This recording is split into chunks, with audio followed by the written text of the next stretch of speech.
Hi, I'm Doug Parker, the Assistant Secretary of Labor for Occupational Safety and Health. Did you know that suicide is a leading cause of death among working age adults in the United States? In 2022, there were more than 49,000 suicides, about one death every 12 minutes. The Bureau of Labor Statistics reports that suicides account for 4.5% of all workplace fatalities. Among these fatalities, the construction industry leads the nation's highest occupational suicide rates. In fact, the suicide rate is nearly 4 times higher for construction workers than for the general population. For every loss, there are families, friends, and communities left behind to deal with the trauma and grief and unanswered questions. Their lives are forever altered. Those numbers are a sobering reminder of why we all need to work together to protect workers' mental health, expand access to people seeking mental health and substance use disorder care, and recognize the importance of looking out for and taking care of each other to bring meaningful change.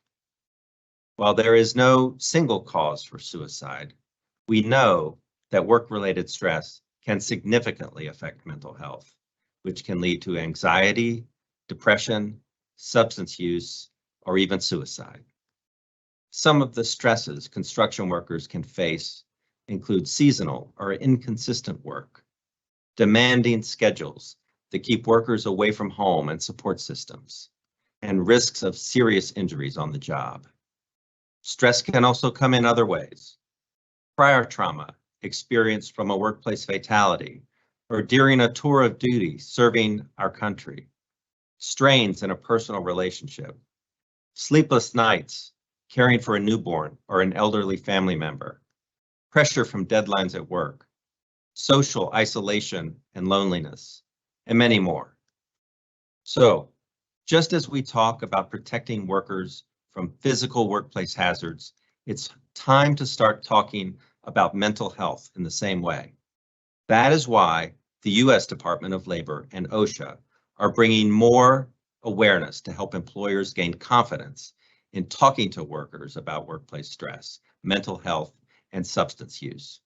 We're also working to help employers dispel myths that might make workers afraid to voice their concerns and talk about workplace stressors or mental health challenges. Our vision at OSHA is to see safety and health established as a core value in every workplace in America. A vision that includes good mental health too.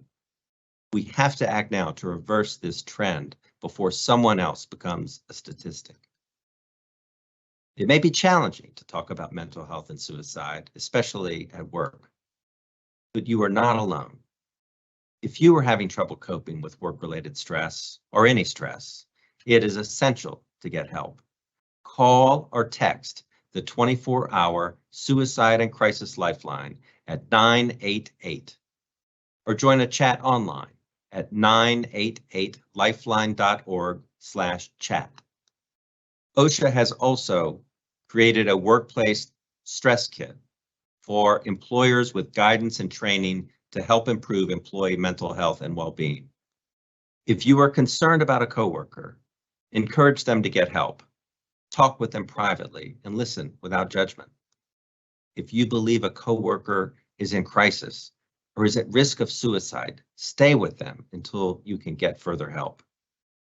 If you are an employer, show your workers that you care about their overall health and safety, including their mental well-being. Promote mental health awareness and eliminate any barriers to getting help. During Construction Suicide Prevention Week, September 4th through the 8th, and throughout September for Suicide Prevention Month, we are joining with industry partners, unions, educators, and other stakeholders to share information about mental health conditions and urge workers to seek mental health care if needed. I want to thank OSHA's Kansas City Regional Office and its partners for their work on this important initiative to save lives. And thank you all for being a part of this effort to prevent suicide and build better mental health. Thank you.